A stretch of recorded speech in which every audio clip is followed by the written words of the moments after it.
ଉପରବେଳା ଛାତକୁ ଯାଇଥିଲି, ଦେଖିଲି କି ଖରା। ସୂର୍ଯ୍ୟଦେବଙ୍କ କୋପ ଏଯାଏ ଯାଇନି ପରା। ସେ ଖରାକୁ ଦେଖି ମୋର ଇଚ୍ଛା ହେଲା ଖାଇବାକୁ ଦହିବରା।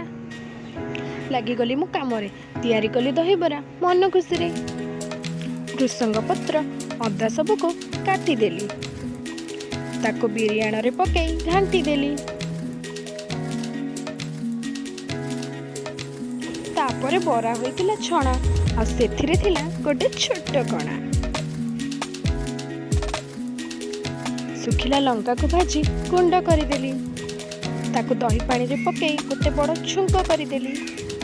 ତାପରେ ତାକୁ ପ୍ଲେଟକୁ ଆଣି ମନ ଖୁସିରେ ଖାଇଲି। ସାଙ୍ଗମାନେ, ସେଥିପାଇଁ କହୁଛି, ବର୍ଷା ହଉ କି ଖରା, ସବୁଦିନ ଖାଆନ୍ତୁ ଦହିବରା। ମଝିରେ ମଝିରେ ଦହିବରା କରି ଖାଇବେ। ଗଲା ପୂର୍ବରୁ ମୋ ଚ୍ୟାନେଲଟିକୁ ସବସ୍କ୍ରାଇବ୍ କରିଯିବେ। ଜୟ ଜଗନ୍ନାଥ।